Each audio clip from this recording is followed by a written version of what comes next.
Cet article traite de la prise en compte du bien-être animal dans les courses au trot. Cet article, en fait, il a été publié dans un numéro spécial du Nouveau Praticien vétérinaire qui traitait justement du bien-être et de la qualité de vie chez les équidés.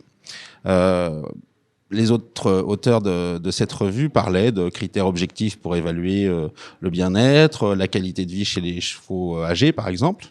Et puis, les responsables de cette revue, le Nouveau Praticien vétérinaire, m'ont demandé de bien vouloir écrire quelque chose sur la prise en compte du bien-être dans les courses de chevaux, puisque on était aussi, le grand public aujourd'hui, a pas forcément une vision tout à fait exacte de la prise en compte du bien-être dans les courses. On a fait l'objet d'un certain nombre de critiques ces dernières années, et c'était pour moi l'opportunité de faire un point et de faire savoir ce qu'on faisait, les actions qu'on avait engagées depuis quelques années, quelques mois, en termes de bien-être.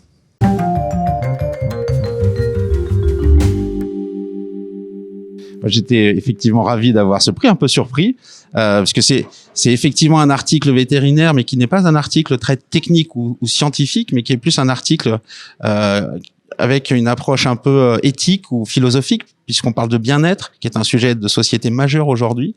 Et c'était l'occasion donc de démontrer que, contrairement à ce que une certaine partie de la population peut penser, on prend en compte évidemment le bien-être dans les courses au trot. Les professionnels aiment leurs chevaux, et puis ils ont cette obligation de performance. Donc, si on veut être performant avec un cheval, eh bien évidemment, il faut le mettre dans un environnement favorable.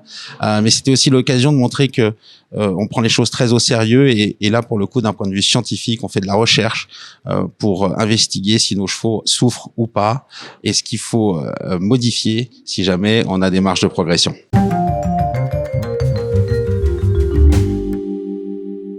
Alors, l'avenir pour les publications médicales, alors c'est un peu difficile pour moi de répondre à ça, mais je crois que en m'imprègnant un petit peu des sujets qui ont été récompensés aujourd'hui, ce qui m'a surpris dans le cadre de cette soirée, c'était justement un peu ce fil rouge dans les différents articles récompensés, un petit fil rouge philosophique, c'est-à-dire on parle pas simplement d'arthrose ou de maladie de Lyme ou de choses comme ça, mais on a une approche éthique, on se pose des questions.